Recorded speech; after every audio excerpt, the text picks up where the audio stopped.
Audio player loading. Finding an old phone in a drawer and turning it on to see if it still works is one of life's great pleasures. We never said we're exciting folk here at TechRadar. But if said phone is a BlackBerry, save yourself the trouble, it stopped working as of January 4th. BlackBerry hasn't made a new non-Android phone since 2016. It hasn't released an operating system in even longer.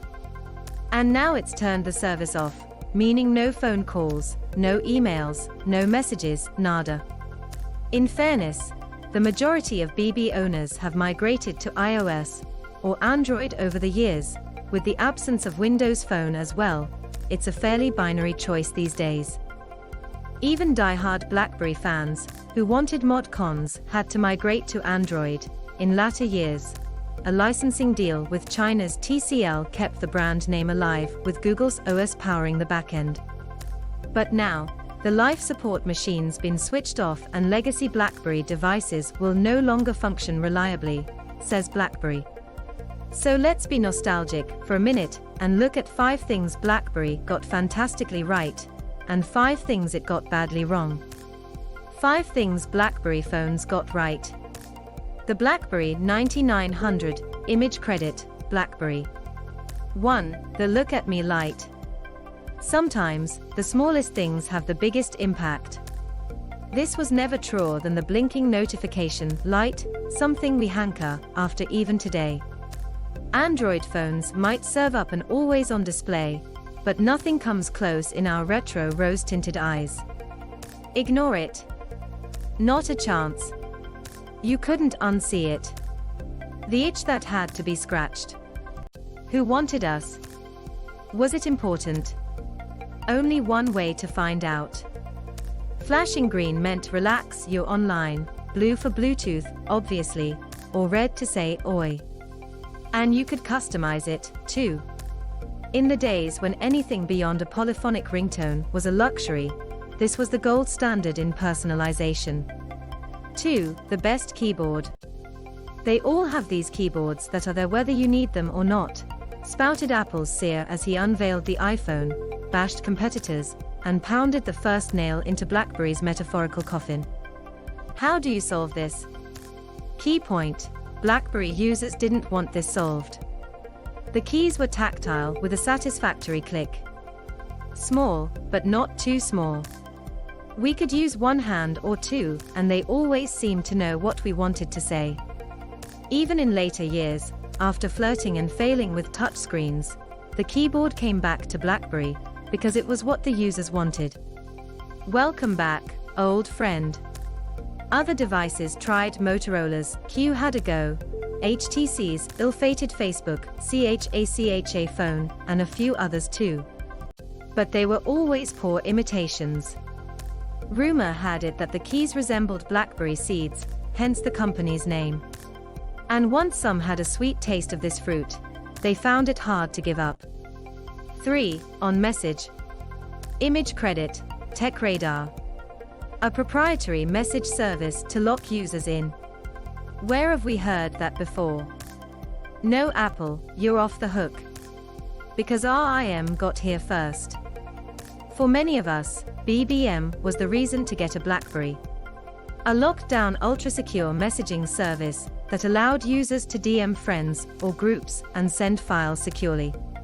Business users loved it, teens and millennials, even more.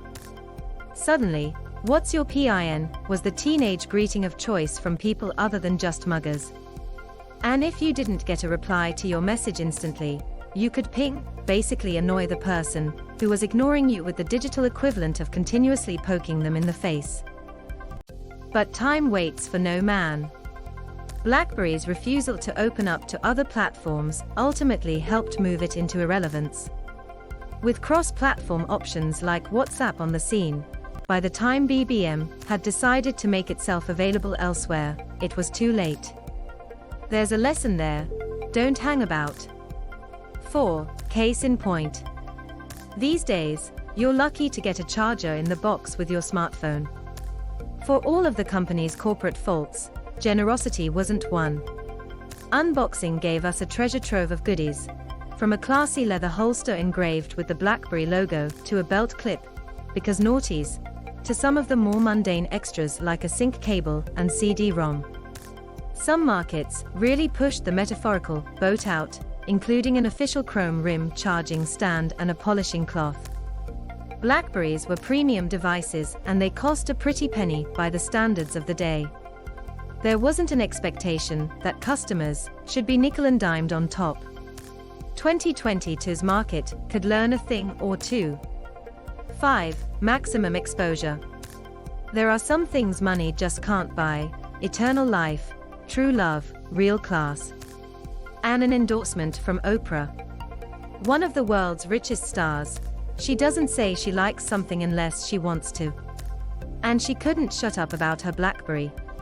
In fact, Oprah included the BlackBerry 7105T as one of her 2005 favorite things in the bag of goodies given to her audience as part of the annual Thanksgiving show.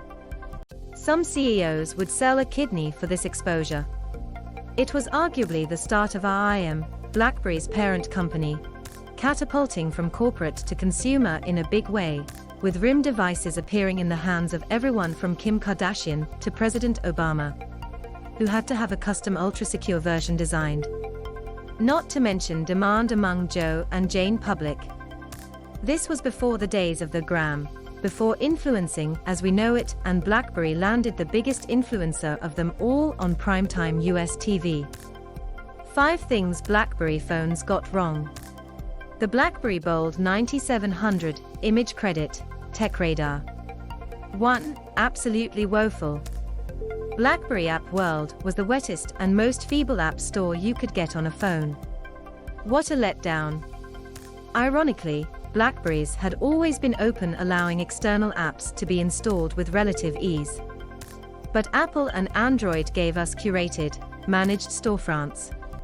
RIM followed and failed, breaking our hearts in the process. Some apps, like Screen Muncher, a fun screenshot app and a particular favorite of ours, gave the BlackBerry extra functionality. But it was like wading through the dregs of a dirty river to find a diamond, and not even coming across a bit of shiny plastic. Even then, as we wrote, apps sell phones as much as phones do. You lose the developers, you lose the market. It wasn't worth the devs' time, and it wasn't worth ours either. 2. Touch traumas. It's not the winning, it's the taking part that counts, right? Wrong. If you don't have a good idea, stay away. But hindsight's a wonderful thing. With mounting pressure from the sales of the iPhone hitting the powerful carriers in the US, these were the days when the iPhone was exclusive to Singular, now AT&T. Verizon was putting pressure on BlackBerry to come up with a competitor. If in doubt, just say no. BlackBerry's response: sure, here's the storm. And never was a phone's name more appropriate. We hate to say it was one of the worst phones ever. But it was one of the worst phones ever. The idea was simple as slab, like the iPhone. But created in a rush, with a fraction of the R&D investment.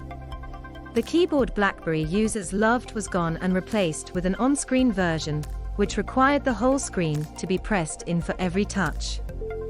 Yep, it was as painful as it sounded.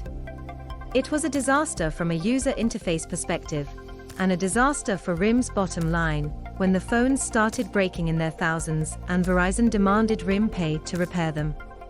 An ill-fated storm too followed, but that didn't right this wrong, and BlackBerry's subsequent foray into the tablet space with the playbook appeared to make things worse.